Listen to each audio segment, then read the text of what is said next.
On this episode of Overkill, we're going to prove that there are infinitely many prime numbers, and we're going to show all of the details and do a non-standard proof.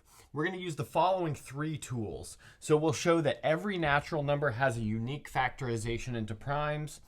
We'll show that for all x in the interval 0 to infinity, e to the x is bigger than x plus 1. And then finally, we'll show that for all u in the interval -1 to 1, we have this geometric series summation. In other words, the sum as k goes from 0 to infinity of u to the k is 1 over 1 minus u. Okay, so let's go ahead and get to proving this first bit. So for this first proof, we need to do two things. We need to show that there exists a factorization of every natural number into primes, and we want to show that that factorization is unique. So we'll do the existence first. And we'll prove this by induction, starting with a base case of n equals 1.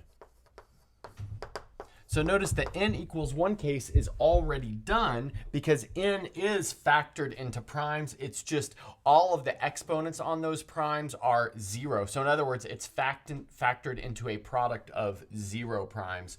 So that means we're done in this case. And now let's go ahead and make an induction hypothesis. And this is going to be like a strong induction hypothesis. So what we want to suppose is that for all k less than n, the statement is true. In other words, all of these k's can be factored into a product of primes. And now notice, if we have n, which is a natural number, we have two cases. The first case is n is prime. And that case is done because if n is prime, we've already exhibited its factorization into primes, namely just itself. And so number 2 is n is composite. But if n is composite, that means we can write n as a times b with a and b strictly less than n. Great.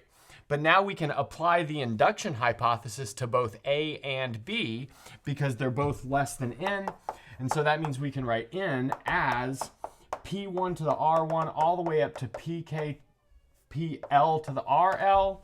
And then we also have q1 to the s1 all the way up to qm to the sm, where these p's form the factorization of a into primes, and these q's form the factorization of b into primes. So in other words, we have a factorization of n into primes built off of the factorization of a and b into primes. Okay, so now we need to move on to the uniqueness of this factorization. So now we're going to prove the uniqueness of our factorization of n into primes. So let's say that we have two factorizations, p1 to the r1 all the way up to pl to the rl, and then that's also equal to q1 to the s1 all the way up to qm to the sm. And so here what we have are the pi and the qj are primes. And so we've exhibited two potentially different factorizations of n into primes. And so now what I want to do is notice that p1 divides n, but that means that p1 divides q1 to the s1 all the way up to qm to the sm, because that is a factorization of n. Great, but since these q's are prime, what that tells us is that p1 divides qj for some j. Great, but since p1 and qj are both prime, that means that these have to be equal, because the only divisors of qj are 1 and qj itself, but by our assumption that p1 is a prime, we know that it's not equal to 1, so that means p1 has to be equal to qj. Okay, great. And now we can continue this. Maybe we'll rename this as qj1, and continuing that, we can say that PL is equal to QJL, and this is true for all of these P's. In other words, every P here is equal to one of the Q's over there. And so from this, it follows that there are exactly the same number of primes, and they are the same primes. So now let's go ahead and reorder the q's so that P1 equals Q1 all the way up to PL equals QL. So now we can rewrite our factorization in the following way. We have P1 to the R1 all the way up to PL to the RL equals Q1 to the S1, but I can rewrite Q1 as P1 by our reordering. So it's going to be P1 to the S1 all the way up to PL to the SL. Okay, so now let's bring this double factorization of n up and then we'll finish it off. Okay, so let's recall we wrote n as a product of primes two different ways. We showed that the lists of primes in each of those factorizations was the same, and that allowed us to write n as P1 to the L1 multiplied up to PL to the RL, and then P1 to the S1 up to PL to the SL, where the RI and the SJ are potentially different. But we want to show that they're the same. Okay, so now we want to notice that n is divisible by Pj to the Rj, and that's true for all j that lies between 1 and L. And that's because Pj to the Rj is a factor of n. But that means that Pj to the Rj also divides this right-hand side. But this right-hand side has also been factored into primes, which means that Pj to the Rj has to divide the Pj term over there on the right-hand side. And so in other words, we have Pj to the Rj must divide Pj to the Sj, because that's the Pj term on the right-hand side. But then likewise, using the same kind of argument, we have Pj to the Sj divides Pj to the Rj. But if two numbers divide each other, that means they're the same. So in other words, here we can say that Pj to the Rj is equal to Pj to the Sj. And now stepping out of the natural numbers and moving towards the rational numbers, that tells us that Pj to the Rj minus Sj is equal to 1. But that's only possible if Rj minus Sj is equal to 0, given that Pj is a natural number. So it's not any sort of like other root of unity. So in other words, here we have Rj minus Sj must be equal to 0 in this case. Okay, great. But what that tells us is that Rj equals Sj, and that's true for all j between 1 and L. So in fact, our factorization was unique. And that finishes this first tool. And now we'll look at the second tool, which says for all positive real numbers x, e to the x is bigger than x plus 1. So we're going to do this using calculus 1. So let's go ahead and define the function f of x equals e to the x minus 1. And notice, if we can show that f of x is always positive, then that means this inequality is satisfied. And so let's go ahead and do that. So let's first of all notice that if we evaluate f at 0, we get e to the 0 minus 1, but that's 1 minus 1, which is equal to 0. So we have f of 0 equals 0. And now the next thing that we want to notice is if we take the derivative of f, we'll get e to the x minus 1. Now, if we set that derivative equal to 0 in order to find the critical points, we'll see that that corresponds when e to the x minus 1 is equal to 0. In other words, when e to the x equals 1. In other words, when x equals 0. So x equals 0 is a critical point. So that's the only place that this function can change from having a positive derivative to a negative derivative. So the next thing that we'll see is if x is bigger than 0, then e to the x is bigger than 1. Great. But that implies that f prime of x, which is equal to e to the x minus 1, is bigger than 0, because we have a number that's bigger than 1, and we're taking away 1. So that's going to be obviously bigger than 0. So what that tells us is on the interval 0 to infinity, in other words, when x is bigger than 0, we have f prime of x is bigger than 0. In other words, on the interval 0 to infinity, the original function is an increasing function. Good. But now if it's an increasing function on the interval 0 to infinity, and it's equal to 0 at 0, well, then that means that once we get away from this point where it's equal to 0, it's going to be positive. So in other words, we have f of x is bigger than 0 on the interval 0 to infinity. Great. But notice f of x is our given function e to the x minus 1. So that is bigger than 0 on the interval 0 to infinity, which tells us that e to the x is bigger than x plus 1, which is exactly what we needed to prove. And now we're going to prove the summation rule for the geometric series. So let's go ahead and suppose that we have u in the given interval, which is the open interval between -1 and 1. And then we want to set Sn to be the nth partial sum. So that's the sum as k goes from 0 to capital N of u to the k. And now I'll do some algebraic manipulation on this partial sum. So I'll start by taking out the k equals 0 term. So notice that's going to be u to the 0, which is equal to 1. So here we have this is 1 plus the sum k equals 1 to capital N of u to the k. Good. Now the next thing that I want to do is re-index this sum right here by sending k to k plus 1. So that's going to change my starting point to 0 and my ending point to n minus 1. So that's going to give me 1 plus the sum k equals 0 to n minus 1 of u to the k plus 1. So the next thing that I'll do is I'll factor a u out of every term here because I have k plus 1 in the exponent. So that gives me 1 plus u times this sum k equals 0 to n minus 1 of u to the k. So now what I want to do is add something to this sum so that I end at u to the n. So it looks like my nth partial sum instead of ending at u to the n minus 1, which is what I have now.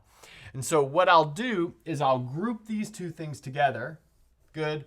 And then I'll change this n minus 1 to an n, but that means that I've added an extra u to the n. So what I need to do is subtract a u to the n as well. And that means that I haven't changed anything. Okay, great. So now let's see what that gives us. So that gives us Sn equals 1 plus u times, but now this sum is the sum as k goes from 0 to n of u to the k, which was our nth partial sum. So I can rewrite that as s sub n. And now we have this as subtracting u to the n. Good. But now we can maybe distribute this u through. That's going to leave me with 1 plus u times s sub n minus u to the n plus 1. Now I've got an equation which I can solve for s sub n. So I have 1 minus u times s sub n. That's what I get from moving this term over and then factoring an s sub n out of the right-hand side equals 1 minus u to the n plus 1. Now I can go ahead and divide by 1 minus u. So that's going to give me s sub n equals 1 minus u to the n plus 1 over 1 minus u. But now what I can do is take a limit as capital N goes to infinity.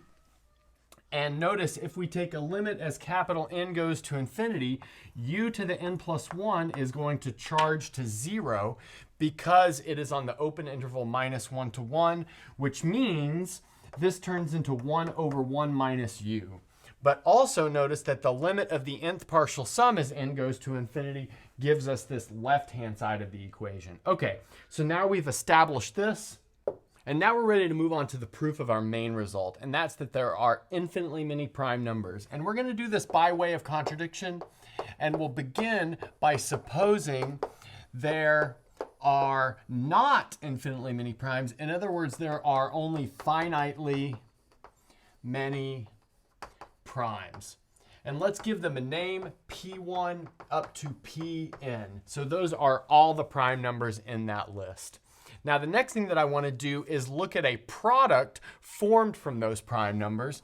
And the product will take this form. So it'll be the product j equals 1 to n of p sub j over p sub j minus 1. So notice 1 is not a prime number, so that means this denominator is never equal to 0.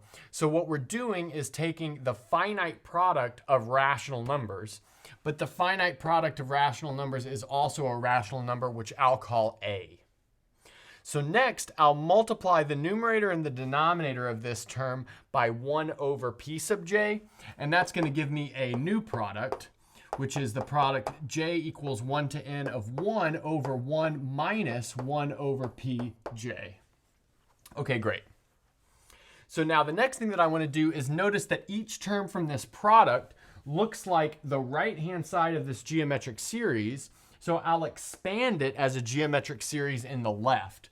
So I can do that in the following way. I've got this product j equals 1 to n of this sum k equals 0 to infinity of 1 over p sub j to the k power. Now the next thing that I want to notice is that between the sum and this product, I have every power of every prime number exactly one time, which means when I multiply all of this out, I will get exactly every natural number one time by this uniqueness of factorization of the natural numbers. So in other words, this turns into the sum as m goes from 1 to infinity of 1 over m. In other words, this harmonic series. So now I'll take that and write it as a limit of the partial sums. So in other words, we'll have a equals the limit as capital N goes to infinity of the sum as m goes from 1 to capital M of 1 over m. Okay, good.